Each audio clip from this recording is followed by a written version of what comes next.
तो कैसे हैं आप सभी लोग। आज हम पढ़ने वाले हैं excretory product and their elimination.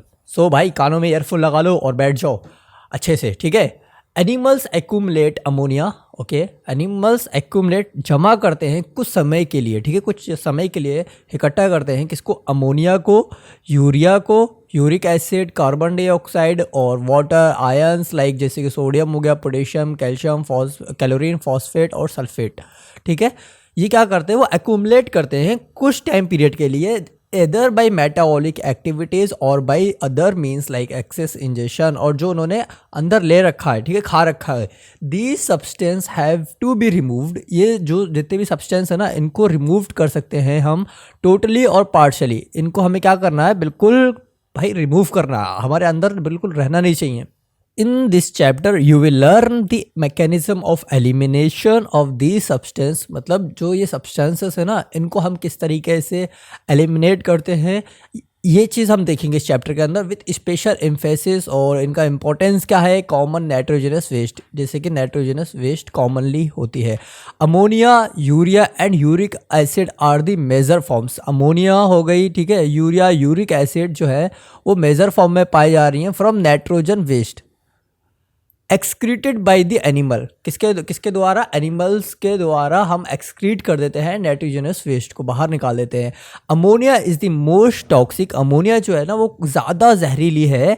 Form and requires large amount of water. इसको बहुत ज़्यादा पानी चाहिए अगर तुम्हें अपनी बॉडी से इसको बाहर निकालना है। किसको बाहर निकालना है, अमोनिया को, फॉर द इट्स एलिमिनेशन, इसको मारने के लिए। Whereas uric acid being the least toxic. अगर हम यूरिक एसिड की बात करेंगे तो यूरिक एसिड इतना टॉक्सिक नहीं होता है, इसीलिए हम बोलते हैं इसको लीस्ट टॉक्सिक है। यूरिक एसिड क्या है, लीस्ट टॉक्सिक है। लेकिन जो अमोनिया है वो कुछ ज़्यादा टॉक्सिक होता है, इसलिए हमें वहाँ पे ज़्यादा पानी चाहिए होता है उसको बाहर निकालने के लिए। Can be removed with a minimum loss of water.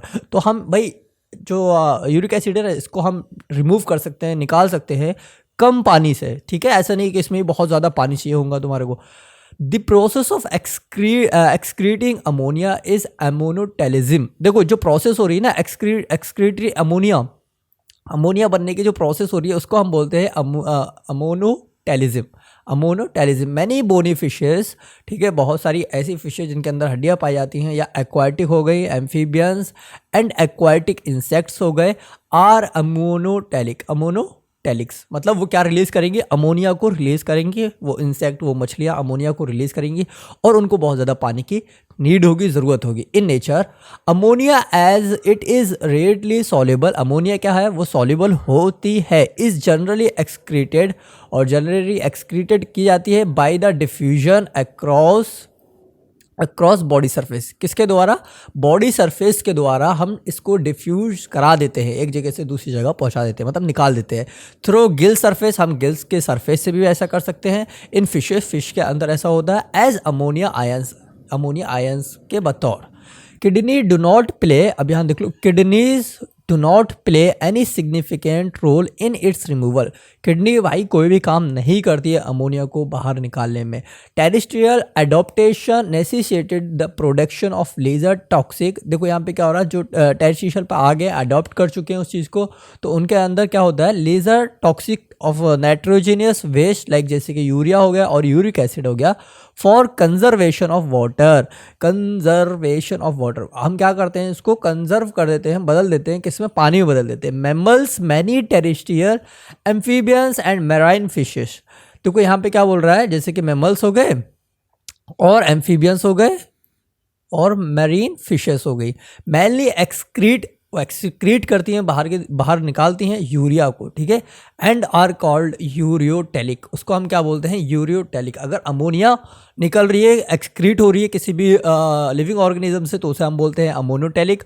और अगर यूरिया बाहर निकल रही है, एक्सक्रीट कर रहे हैं, तो उसे हम बोलते हैं यूरियोटेलिक एनिमल्स, ठीक है। Ammonia produce by metabolism is converted into urea. देखो यहाँ पे क्या हो रहा है, इसको हम क्या कर रहे हैं, अमोनिया को ही, जो अमोनिया थी ना NH3, अमोनिया को हम प्रोड्यूस हो रही है बाय मेटाबॉलिज्म के द्वारा। इस कन्वर्टेड, इसको हमने कन्वर्ट कर दिया है इनटू यूरिया। किसमें, यूरिया इन द लिवर। कहाँ पे, लिवर के अंदर ऐसा हम कर रहे हैं, लिवर के अंदर हम ऐसा कर रहे हैं, मतलब अमोनिया को किस में बदल दे रहे हैं, हम यूरिया में बदल दे रहे हैं, लेकिन कहाँ पे बदल रहे हैं, कहाँ पे ये प्रोसेस हो रही है, लिवर के अंदर, ठीक है, of these animals and release into the blood, और इसको हम वापस से ब्लड में छोड़ देते हैं, किसको, यूरिया को, ठीक है, which is filtered and excreted out by the kidney.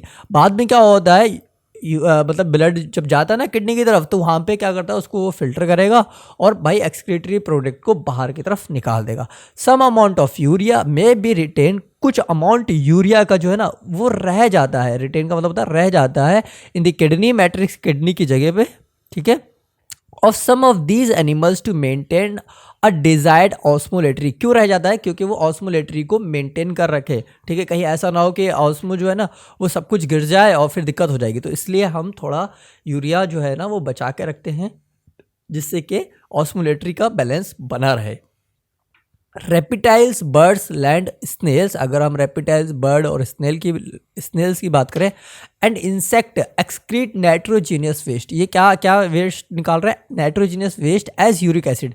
Nitrogenous waste तो है, लेकिन किस फॉर्म में निकाल रहे हैं, यूरिक एसिड की फॉर्म में निकाल रहे हैं, in the form of pellet और पेस्ट, ठीक है, ये थोड़ा गाढ़ा टाइप का होता है, पेस्ट टाइप का होता है, with a minimum loss of water, इसके अंदर बहुत कम पानी का खर्च होगा, and are called uricotelic animals, ठीक है, ऐसे एनिमल्स को हम क्या बोलते हैं, यूरिकोटेलिक एनिमल्स बोलते हैं। तो अभी हमने क्या पढ़ा, अभी हमने क्या पढ़ा है, सिर्फ यही तो पढ़ा है कि अमोनोटेलिज्म क्या होता है। अमोनोटेलिज्म वो होता है कि अमोनिया को बनने को हम अमोनोटेलिज्म बोलते हैं, ठीक है, और फिर जो लिविंग ऑर्गेनिज्म अमोनिया को बाहर निकालते हैं बहुत ज़्यादा पानी का यूज़ करके, तो उसे हम बोलते हैं अमोनोटेलिक। और अगर हम बात करें जो यूरिया को बाहर निकालते हैं, एक्सक्रीट करते हैं, तो उनको कम पानी की ज़रूरत पड़ती है कंपैरिजन टू अमोनिया को निकालने में। सो यहाँ पे हमारे को कम पानी की ज़रूरत पड़ती है, तो इसलिए हम बोलते हैं इन एनिमल्स को यूरियोटेलिक, ठीक है, क्योंकि यूरिया को बाहर निकाल रहे हैं। और अगर मैं बात करूँ इंसेक्ट की, तो इनको बहुत ही ज़्यादा कम पानी की ज़रूरत पड़ती है, और ये जो एक्सक्रीट करते हैं वो पेस्ट टाइप का होता है, जिसे हम बोलते हैं यूरिकोटेलिक एनिमल्स, ठीक है। तो अगर तुम्हें अभी तक कुछ समझ में आया है, और मेरे हिसाब से समझ में आया होना चाहिए, तो भाई लाइक करो और सब्सक्राइब करो, ठीक है। आगे देखो, a survey of animals kingdom present a variety of excretory structure, मतलब ये क्या बोल रहा है, इन्होंने सर्वे किया है एनिमल किंगडम पे बहुत ज़्यादा प्रेजेंट पाए जाते हैं वैरायटी ऑफ एक्सक्रीटरी स्ट्रक्चर, अलग अलग तरीके के एक्सक्रीटरी स्ट्रक्चर पाए जाते हैं इन मोस्ट ऑफ इन्वर्टिब्रेट। अगर हम इन्वर्टिब्रेट की बात करें, these structure are simple tubular forms, ये स्ट्रक्चर जो है ना वो सिंपल ट्यूबुलर ट्यूब की तरह फॉर्म में होंगे। Whereas vertebrates have complex tubular organs called kidney. अगर मैं वर्टिब्रेट की बात करूं जिनके अंदर बैकबोन प्रेजेंट होती है, वर्टिब्री प्रेजेंट होती है, तो उनके अंदर एक स्पेशल ऑर्गन होता है जिसे हम बोलते हैं किडनी, ठीक है। Some of these structure are mentioned here, और कुछ यहाँ पे इन्होंने बता दिया है, यहाँ पे मतलब मेंशन कराया गया है स्ट्रक्चर, जैसे कि प्रोटोनेफेडिया और flame cells are the excretory structure in platyhelminthes. देखो यहाँ पे क्या बोल रहा है कि इनके अंदर जो है ना वो नॉर्मली वैसा होगा जैसा कि सिंपल ट्यूबुलर टाइप का होगा, ठीक है। फ्लैथियहेल्मिन्थीज ये याद रख लेना, प्रोटोनेफेडिया और फ्लेम सेल्स, या तो फ्लेम सेल्स हो गई। The excretory structure in platyhelminthes, flat worms, और एग्जाम्पल दिया है उन्होंने प्लेन एरिया, ये तो हमने सबके सब एनिमल किंगडम में पढ़े होंगे, ठीक है। Rotifers, some annelida and cephalo Chordata, Amphoxis, Protonephridia are primarily concerned with ionic and fluid volume regulation। देखो क्या बोल रहा है कि अब यहाँ पे उन्होंने वहाँ पे नाम बता दिए, और यहाँ पे उन नामों के थोड़ा सा बढ़ा के लिख रहा है कि जैसे कि प्रोटोनेफेडिया है, आर प्राइमली कंसर्न, इसमें प्राइमली कंसर्न हम क्या चीज़ देखते हैं, प्राइमली आयनिक देखते हैं कि आयंस कितने हैं और फ्लूइड का वॉल्यूम कितना रह रहा है, ठीक है। Regulation, we know that osmoregulation, इसी को हमने क्या बोल दिया, ऑस्मो रेगुलेशन बोल दिया, क्योंकि हम आयंस को चेक कर रहे हैं ना, आयंस को कंसल्ट करके ही हम फ्लूइड को देख रहे हैं, तो इसलिए हम बोल दिया osmoregulation. Nephridia are the tubular excretory structure, nephridia के अंदर कैसा स्ट्रक्चर पाया जाता है, ट्यूबुलर एक्सक्रीटरी स्ट्रक्चर पाया जाता है of earthworm and other Annelida, और अर्थवॉर्म के अंदर भी ऐसा ही होगा, ठीक है, और एनिलिडा में भी यही देखने को हमारे को मिलेगा, ठीक है। Nephridia helps to remove nitrogenous waste and maintains a fluid and ionic balance. यहाँ पे भी वही बात बोल दी कि ये आयनिक बैलेंस को बना के रखेगा और मेंटेन करेगा फ्लूइड को। ऐसा ना हो कि सारा का सारा फ्लूइड इन्होंने एक्सक्रीट कर दिया, फिर भाई मेंटेन ही नहीं कर पा रहे, मर जाएंगे, ठीक है। तो ये नेफेडिया के अंदर भी ऐसा ही होता है। आगे देख लो, malpighian tubules are the excretory structure. Okay, malpighian एक स्ट्रक्चर है, ठीक है, जो एक्सक्रीटरी स्ट्रक्चर कहलाता है, ठीक है, of most of this the insect including cockroach. Okay, insect बहुत ज़्यादा इसमें इंक्लूड होते हैं, पाए जाते हैं, जैसे कि कॉकरोच हो गया। कॉकरोच के अंदर तुम्हारे को क्या देखने को मिलेगा, मालफिजन ट्यूब्यूल्स देखने को मिलेंगे। मालफिजन ट्यूब्यूल क्या करेगा, एक वो स्ट्रक्चर है जो एक्सक्रीशन के काम में आता है, ठीक है। Malpighian tubules help in the removal of nitrogenous, देखो रिमूव करता है किसको, नाइट्रोजेनियस को, वेस्ट को, and osmoregulation. Okay, antennal gland और green gland perform the excretory function. ये क्या बोल रहा है, एक एंटीनल ग्लैंड्स होती हैं, या आप बोल सकते हो उसको ग्रीन ग्लैंड्स परफॉर्म करती हैं एक्सक्रीटरी फंक्शन। कौन सा काम करती है भाई, ये एक्सक्रीटरी फंक्शन का काम करती है। क्रेस्टिशियस लाइक प्रॉन्स, ठीक है, जैसे कि प्रॉन्स होते हैं ना, उनके अंदर हमें देखने को मिलती हैं। तो मैं बता रहा हूँ, अगर तुमने एनिमल किंगडम पढ़ा होगा ना, तो तुम्हारे को ये एनिमल्स के नाम समझ में आते होंगे। सो अगर समझ में आ गए तो आगे बढ़ते हैं, ठीक है। बाकी एनिमल किंगडम पढ़ोगे तो ये सारे के सारे नाम समझ में आ जाएंगे और उधर भी क्लियर हो जाएगा। तो फाइनली अब हम आ चुके हैं human excretory system. In human the excretory system consist of a pair of kidney, one pair of ureters, a urinary bladder and a urethra. तो यहाँ पे देख लो, एक पेयर क्या होता है हमारे पास, एक जोड़ी क्या होती है किडनियाँ, एक जोड़ी होती है तुम्हारे पास, एक जोड़ी यूरेटर होता है, one pair of ureter. Okay, फिर देखो यूरिनी ब्लैडर हमारे पास ए होता है, एक ही यूरिनी ब्लैडर होता है, ठीक है, ये पेयर में नहीं होता, आ यूरिथ्रा, और यहाँ पे भी इन्होंने ए लगा दिया है, एक ही यूरिथ्रा होता है, फिगर में दिखा दिया गया है इन्होंने। किडनी और रेडिश ब्राउन, किडनी कैसी होती है, रेडिश ब्राउन की होती है, बीन शेप्ड होता है इसका, ठीक है, बीन शेप की होती है। Structure situated between the level of last thoracic, कहाँ पे प्रेजेंट होती है, लास्ट थोरेसिक, ये तुम्हें पता होना चाहिए, last thoracic and third lumbar, ठीक है, थर्ड लंबर वर्टिब्रा। तो ये अगर तुमने वर्टिब्रास पढ़ी है ना, तो वहाँ पे हमारे पास थोरेसिक वर्टिब्रा आती है, लंबर आती है, तो इसी तरीके से लास्ट थोरेसिक वर्टिब्रा और third lumbar vertebra close to the dorsal inner wall. Dorsal का मतलब हो गया पीछे की तरफ, इनर वॉल अंदर की दीवार की तरफ होती है, of the abdominal cavity, abdominal cavity के, ठीक है, एब्डोमिनल कैविटी में डॉर्सल पीछे की तरफ अंदर की दीवार की तरफ होती है लगी हुई, ठीक है। Each kidney of an adult human, हर एक किडनी एक अडल्ट ह्यूमन की मेजर 10 से 12 सेंटीमीटर कितनी होती है, 10 से 12 सेंटीमीटर इन लेंथ, उसकी लंबाई कितनी होगी, 10 से 12 सेंटीमीटर। अब तुम कैसे याद रख सकते हो, मैं बताऊं, अगर तुमने बचपन में 8th क्लास में स्केल देखा होगा तो वो 10 से 12 सेंटीमीटर का आता था शायद, मेरे को जहाँ तक पता है, ठीक है, तो वैसे याद रख सकते हो, 10 से 12 सेंटीमीटर की किडनी होती है, ठीक है। 5 से 7 सेंटीमीटर उसकी वेट हो गई, और 2 से 3 सेंटीमीटर, ये याद होना चाहिए, 5 से 7 तक उसकी क्या हो गई, चौड़ाई हो गई, और 2 से उसकी 3 सेंटीमीटर तक उसकी थिकनेस हो गई, मोटाई हो गई, ठीक है। तो अभी हमने किडनी को 3D में देख लिया, उसकी मोटाई, लंबाई, चौड़ाई, विथ एन एवरेज वेट। अगर मैं वेट की बात करूं किडनी की, तो वो होती 120 से लेके 170 gram, okay, toward the centre of the inner concave surface. Okay, अगर हम टूवर्ड आगे की तरफ देखेंगे ना, द सेंटर, बीच में एक इनर कॉनकेव सरफेस होती है, कैसी होती है, कॉनकेव सरफेस होती है of the kidney is a नोच, ठीक है, it is called helium, helium. Okay, तो उस हिस्से को हम क्या बोलते हैं, उस नोच को क्या बोलते हैं, हम हीलियम बोलते हैं। तो यहाँ पे मैं तुम्हें दिखाऊं, तो ये देख रहे हो, ये वाला जो हिस्सा है ना, ये वाला जो हिस्सा है, इसी को हम हीलियम बोलते हैं, ठीक है। आगे बढ़े, through which ureter blood vessels, अब यहाँ से देख लो इससे क्या क्या निकल रहा है, यूरेटर निकल रहा है, ब्लड वेसल्स हो गई, ओके, ब्लड वेसल्स हो गई, नर्व्स इंटर करती हैं, ठीक है, इधर यूरेट्रा और ब्लड और नर्व वेसल्स जो है ना, वो सारी की सारी इधर ही से एंटर करती हैं और इधर से ही निकलती हैं। In the inner to the hilum is a broad funnel shaped space called the renal pelvis, एक बड़ा सा शेप्ड होता है, ठीक है, चौड़ा सा शेप होता है, जिसको हम बोलते हैं रेनल पेल्विस। इसी में तुम्हारी स्टोन आके जम जाती है और भाई दिक्कत होने लगती है, ठीक है, विथ प्रोजेक्शन कॉल्ड कैलेसिस, ठीक है।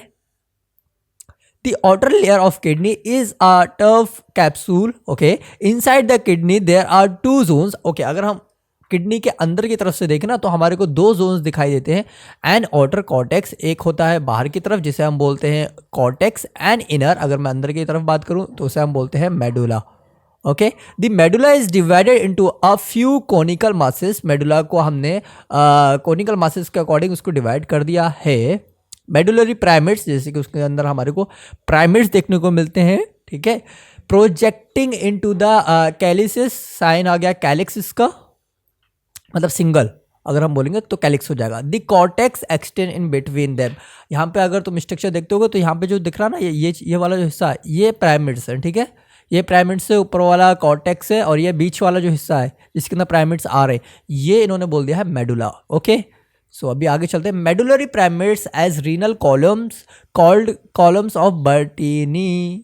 ओके, तो इनके बीच में जो जगह खाली होती है ना उसको हम बोलते हैं कॉलम्स ऑफ बर्टीनी। ओके, मैं बताता हूँ, ये जो जगह खाली दिख रही है ना इसको हम बोलते हैं कॉलम्स ऑफ बर्टीनी बोलते हैं। समझ में आया?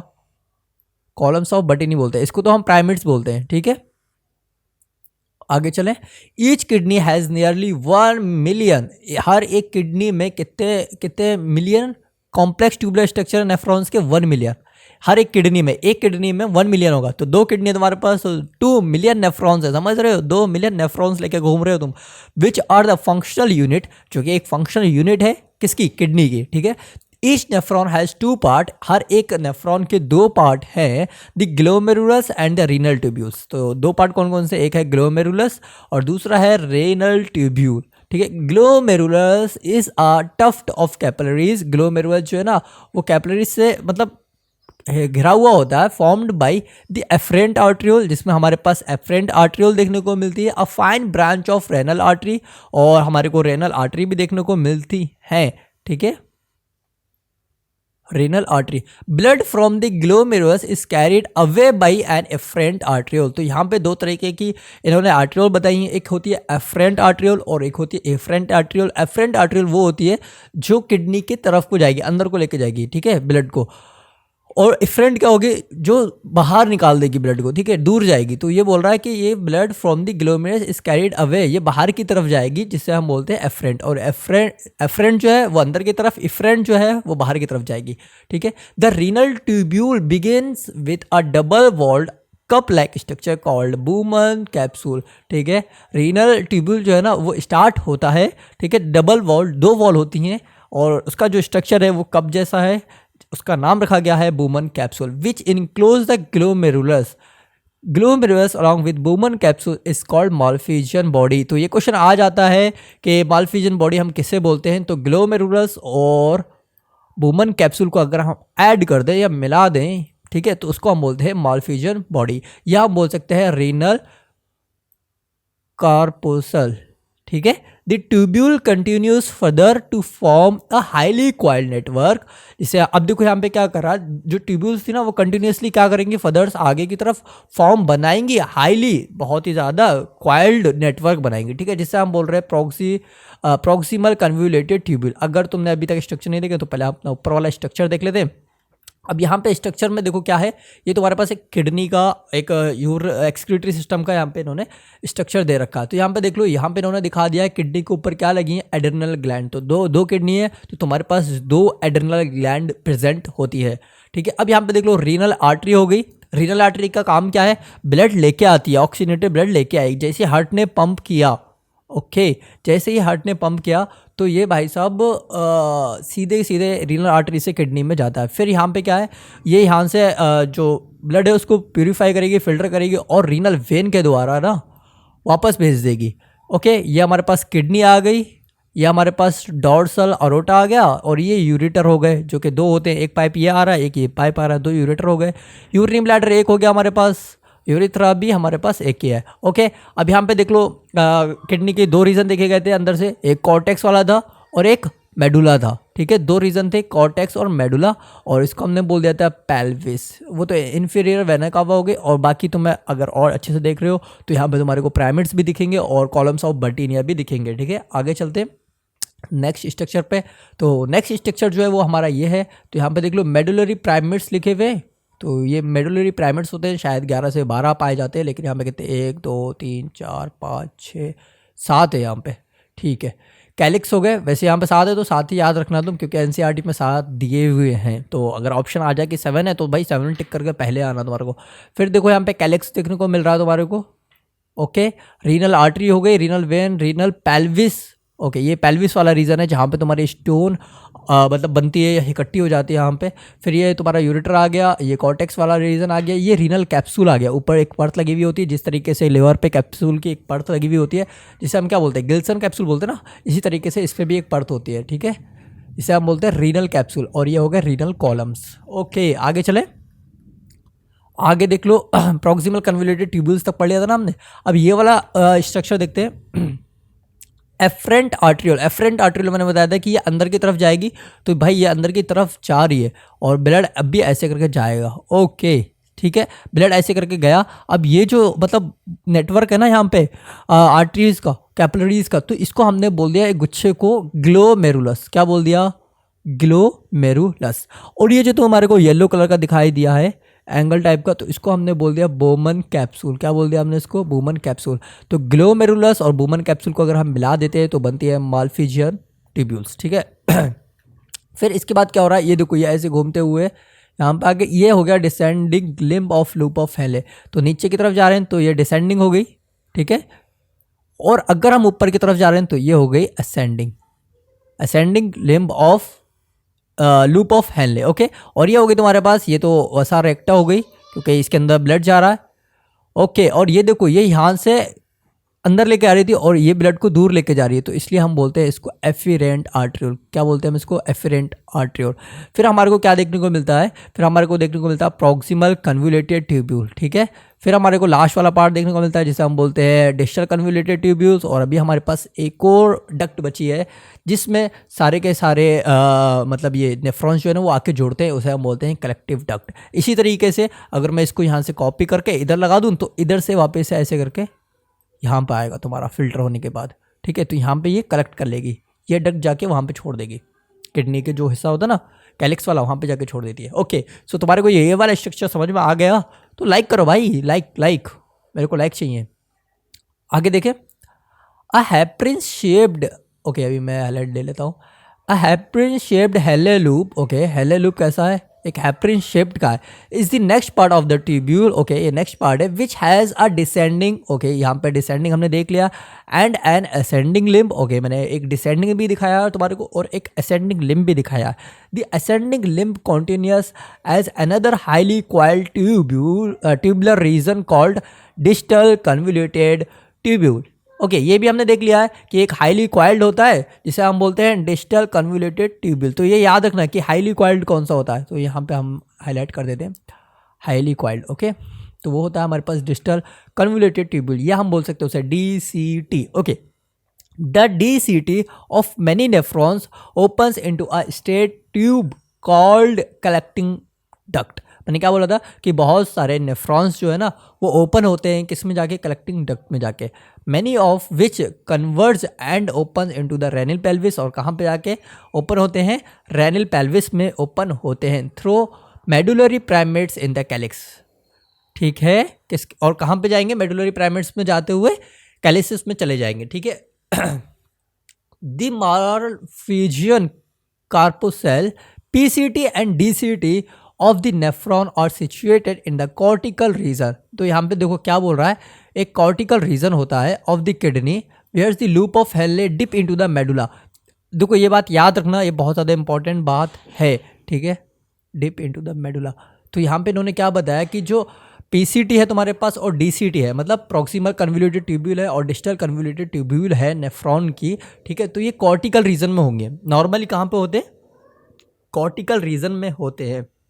बट लूप ऑफ हेले जो है, ठीक है, वो कहाँ होता है, इनटू द मेडुला, वो मेडुला के अंदर होता है। समझ पा रहे हो, अगर तुमने नोट्स पढ़ी होंगे ना तो ये लाइन बहुत आसानी से समझ गए होगे, और नहीं पढ़ी तो शायद थोड़ी दिक्कत आ सकती है। ओके आगे चलते। In majority of nephrons the loop of हेले इज टू शॉर्ट। अगर हम मेजोरिटी देखें, ज़्यादातर हमारे को क्या देखने को मिलेगा, जो ऑफ नेफ्रॉन्स है ना, लूप ऑफ हेले टू शॉर्ट, वो कैसा होता है, बहुत ज़्यादा शॉर्ट होते हैं and extend only very little into the medulla, और बहुत कम मेडुला में धसे हुए होते हैं, अंदर की तरफ होते हैं। Such nephrons are called cortical nephrons. ऐसे नेफ्रॉन्स को हम क्या बोलते हैं, कॉर्टिकल्स नेफ्रॉन्स बोलते हैं। In some of the nephrons the loop of Henle is very long, और कुछ नेफ्रॉन्स ऐसे होते हैं जिनका लूप ऑफ हेले बहुत लंबा होता है और डीप इनटू द मेडुला, और वो मेडुला के अंदर बहुत ज़्यादा घुसे हुए होते हैं। These nephrons called juxta medullary nephrons. तो नेफ्रॉन्स भाई दो तरीके के हो गए, कॉर्टिकल नेफ्रॉन्स और juxta medullary nephrons. Cortical nephrons वो होते हैं जो शॉर्ट होते हैं, छोटे होते हैं, उनका लूप ऑफ हेले छोटा होता है, तो मेडुलरी रीजन में नहीं जा पाते हैं, ज़्यादा जाते तो है लेकिन उनकी वसा रेक्टा ही बस पहुँच पाती है। लेकिन जो जक्स्टा मेडुलरी है वो बहुत ज़्यादा कैसे होते हैं, लंबे होते हैं और वो डीपली मेडुला में पहुँच जाते हैं, जिसको हम बोलते हैं जक्स्टा मेडुलरी नेफ्रॉन्स। ठीक है। The efferent arteriole emerging from the glomerulus from a fine capillaries network around the renal tubule called peritubular, क्या बोलते हैं हम, पेरीट्यूबुलर कैपिलरीज। तो यहाँ पे देख लो कि एफरेंट आर्ट्रियोल जो थी ना, जहाँ पे वो इमर्ज करी हुई थी, मतलब लिपटी हुई थी ग्लोमेरुलस में, वो क्या बना रही है, पेरीट्यूबुलर कैपिलरीज बना रही है। A minute vessels of this network runs parallel to the Henle loops. और ये क्या करती है, ये जो नेटवर्क है ना, ये रन करता है पैरेलल का मतलब होता है सीधा सीधा, जैसे कि लूप हेनले लूप्स फॉर्मिंग, जैसे जैसे हेनले लूप तुम्हारा बना हुआ है ना, उसी के अकॉर्डिंग पैरेलल वो भी क्या करेगा, रन करेगा, फॉर्मिंग अ यू शेप्ड। और क्या बना लेता है, यू शेप्ड बना लेता है, जिसे हम बोलते हैं वसा रेक्टा। वसा रेक्टा इज अपसेंट और highly reduce in cortical nephrons. तो देख लो भाई कि वसा रेक्टा जो है वो अपसेंट होता है और हाईली रिड्यूस या तो बहुत ज़्यादा कम होगा, किसमें, कॉर्टिकल नेफ्रॉन्स में, क्योंकि कॉर्टिकल नेफ्रॉन्स बहुत छोटे हैं। ओके, सो फाइनली गाइस आज हमने बहुत कुछ कंप्लीट किया है, और अगर तुम्हारे को समझ में आया तो भाई लाइक करो और सब्सक्राइब कर ही दो यार, और वीडियो को शेयर करो। मिलते हैं अपना एक और नेक्स्ट वीडियो के अंदर, और नेक्स्ट वीडियो के अंदर हम पढ़ेंगे कि यूरिन का फॉर्मेशन कैसे होता है और कितनी सारी प्रोसेस लगती है।